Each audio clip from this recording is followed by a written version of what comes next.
সকল ছাত্রবৃন্দকে জানাই অসংখ্য ধন্যবাদ, আন্তরিক প্রীতি ও শুভেচ্ছা। আজ তোমাদের অঙ্ক পরীক্ষা হয়ে গেল।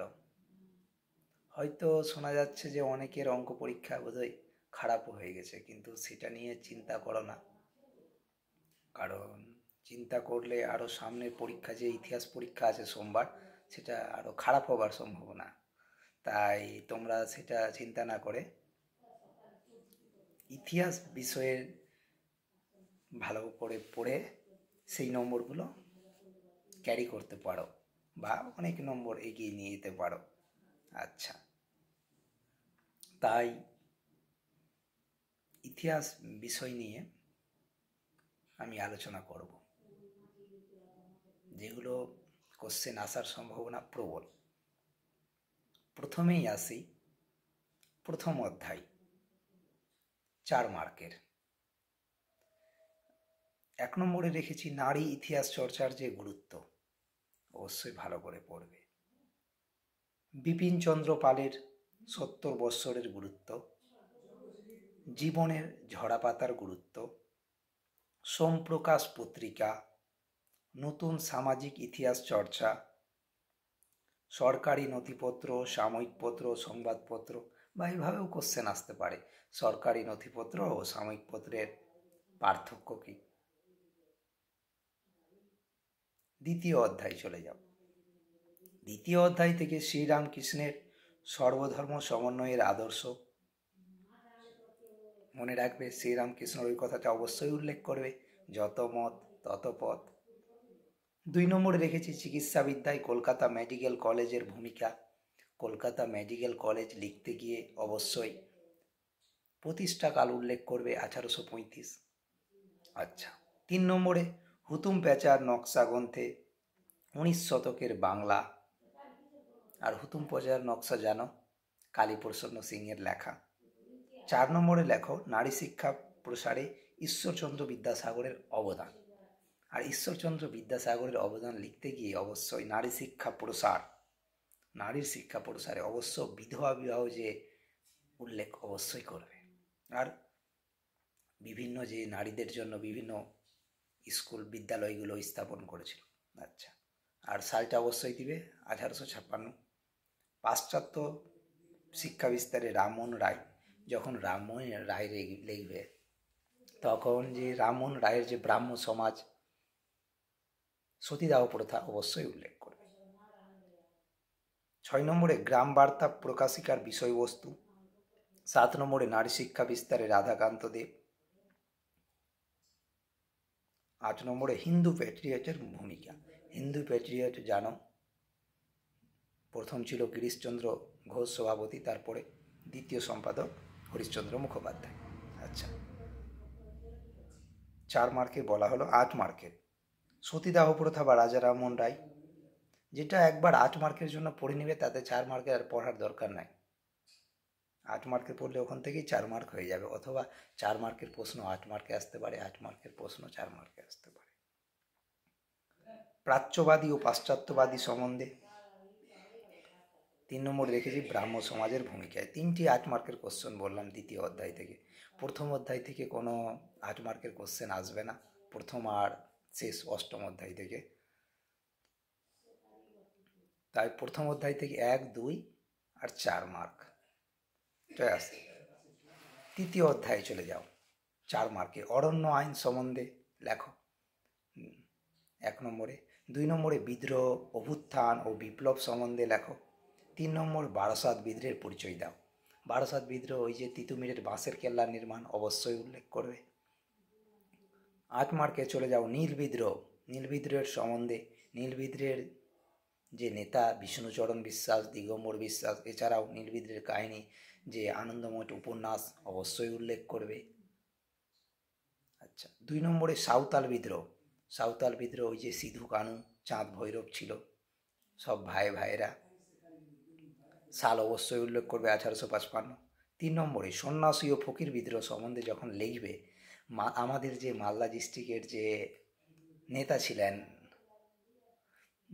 রফিক মণ্ডল, অবশ্যই উল্লেখ করবে মালদা দিয়ে।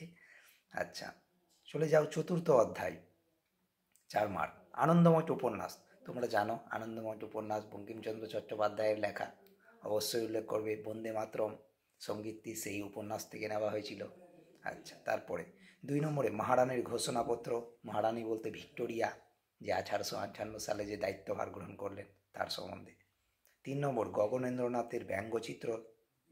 4 নম্বর গোড়া উপন্যাসে রবীন্দ্রনাথ ঠাকুর, বা শর্ট কোশ্চেনও দিতে পারে গোড়া উপন্যাসটি কার লেখা। 5 নম্বর সর্বভারতীয় জাতীয় সম্মেলন। 8 মার্কের জন্য রেখেছি 1857 সালের মহাবিদ্রোহ, সিপাহী বিদ্রোহ বা সিপাহী বিদ্রোহকে মহাবিদ্রোহ বলা হয় কেন, ভারতের স্বাধীনতা সংগ্রাম বা এনফিল্ড রাইফেলের ব্যবহার সিপাহী বিদ্রোহ, সাল অবশ্যই উল্লেখ করবে 1857। আচ্ছা, সিপাহী বিদ্রোহ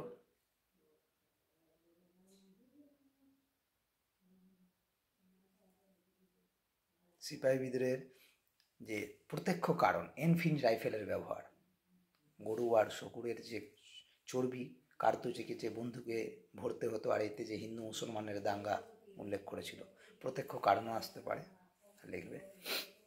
তারপর আসি জাতীয়তাবাদী উন্মেষের কারণ। নেক্সট পঞ্চম অধ্যায় থেকে 4 মার্কের জন্য করবে ছাপা বইয়ের সাথে যে শিক্ষা বিস্তারের সম্পর্ক। 2 নম্বর শ্রীরামপুর মিশন প্রেস। 3 নম্বর বেঙ্গল টেকনিক্যাল ইনস্টিটিউটের ভূমিকা। 4 নম্বর বসু বিজ্ঞান মন্দির, আচার্য জগদীশচন্দ্র বসু অবশ্যই উল্লেখ করবে। বোস ইনস্টিটিউট উনিই আবিষ্কার করেছিলেন কলকাতায়। 5 নম্বর ছাপাখানার বিকাশে উপেন্দ্র কিশোর রায়চৌধুরীর ভূমিকা। ছাপাখানা জানো, তোমাদের ছাপাখানার জনক বলা হয় বা মুদ্রণ যন্ত্রের জনক বলা হয় জোহানেস গুটেনবার্গ। 6 নম্বর বাংলায় বিজ্ঞান চর্চার বিকাশে ডক্টর মহেন্দ্রলাল সরকার সম্বন্ধে আলোচনা করো। 7 নম্বর ছাপাখানার বিকাশে গঙ্গা কিশোর ভট্টাচার্যের নাম উল্লেখ করো। 8 মার্কের জন্য বাংলার ছাপাখানার ব্যবসায়িক উদ্যোগ সম্পর্কে আলোচনা করো। 2 নম্বরে শিক্ষা চিন্তা ও শান্তিনিকেতনে রবীন্দ্রনাথের পরিচয় দাও।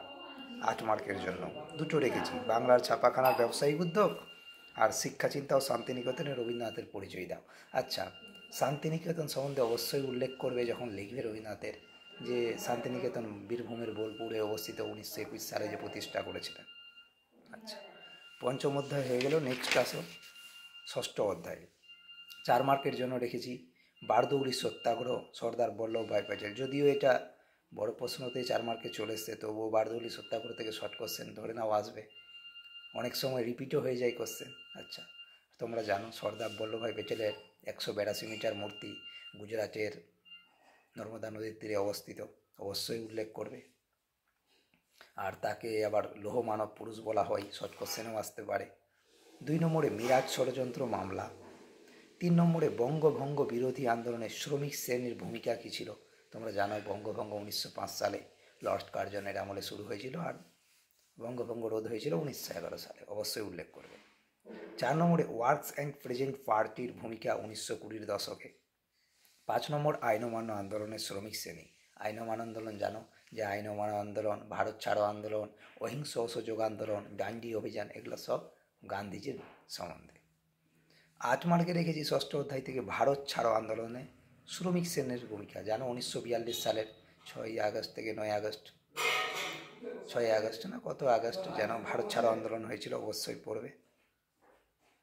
ভারত ছাড়ো আন্দোলন, ডু অর ডাই, করেঙ্গে या मरेंगे, এই ডায়লগটা অবশ্যই উল্লেখ করবে। 2 নম্বরে বঙ্গভঙ্গ বিরোধী আন্দোলনে কৃষকরা যোগদান করেননি কেন। বঙ্গভঙ্গ সম্বন্ধে লিখে আর ওই করেনি কেন ওইটা যুক্ত করে দিলে হয়ে যাবে। সপ্তম অধ্যায় চলে আসে। 4 মার্কে রেখেছি অনুশীলন সমিতি টিকা। আচ্ছা, 2 নম্বরে প্রীতিলতা ওয়েদার বিখ্যাত কেন, এরকম নাম দিয়ে ব্যক্তির নাম দিয়ে আসতে পারে, ও কী জন্য বিখ্যাত। 3 নম্বরে দীপালি সংঘ। 4 নম্বরে চট্টগ্রাম অস্ত্রাগার লুণ্ঠন, জানো মাস্টারদা সূর্য সেনের নেতৃত্বে হয়েছিল। যারা আরও অনেকে যুক্ত ছিল তাদের নামগুলো অবশ্যই পড়বে।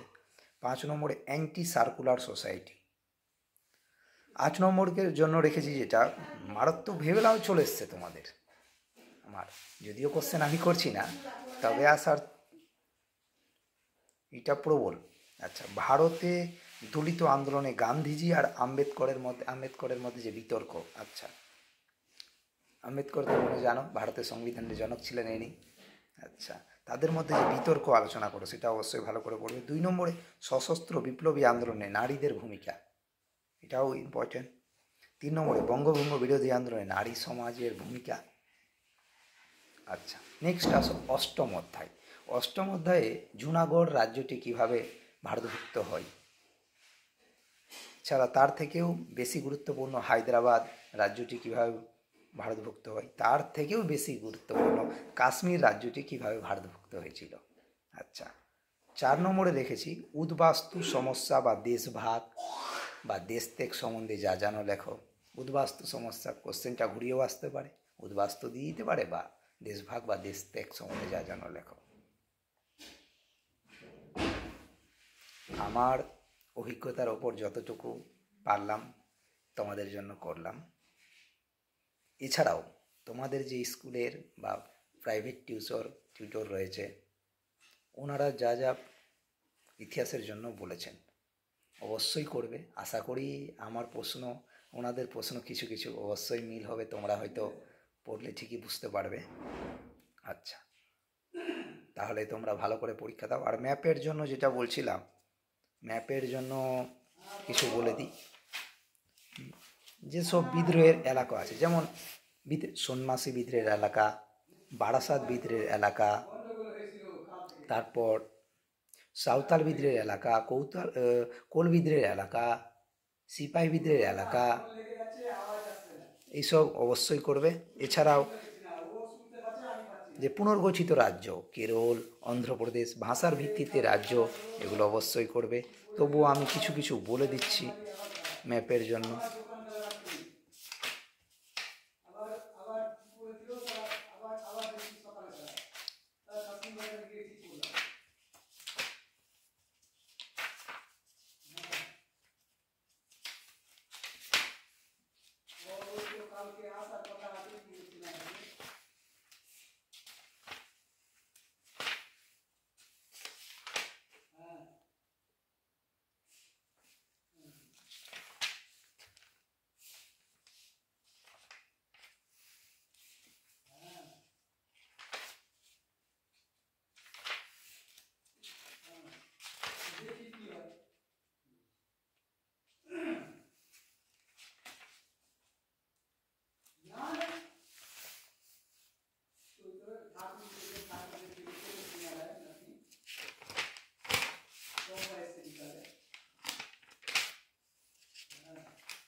যেমন বলছি সন্ন্যাসী ফকির বিদ্রোহের এলাকা বললাম, নীল বিদ্রোহের এলাকা বারাসাত, তারপরে 1857 সালে সিপাহী বিদ্রোহের এলাকা, দেশীয় রাজ্য হায়দ্রাবাদ। 4টা তো ম্যাপ আসবে, যেটুকু আমি করিয়ে দিয়েছি। বললাম প্রত্যেক বিদ্রোহের যে এলাকাগুলো আছে, কেন্দ্রগুলো, একটা পুনর্গঠিত রাজ্য অবশ্যই আসবে, আর বিদ্রোহের এলাকাগুলো দেখে যাবে, অবশ্যই পেয়ে যাবে। তাহলে ভালো করে পরীক্ষা দাও। আশা করি ইতিহাস পরীক্ষা তোমাদের খুব ভালো হবে। জয় হিন্দ, জয় ভারত, বাই।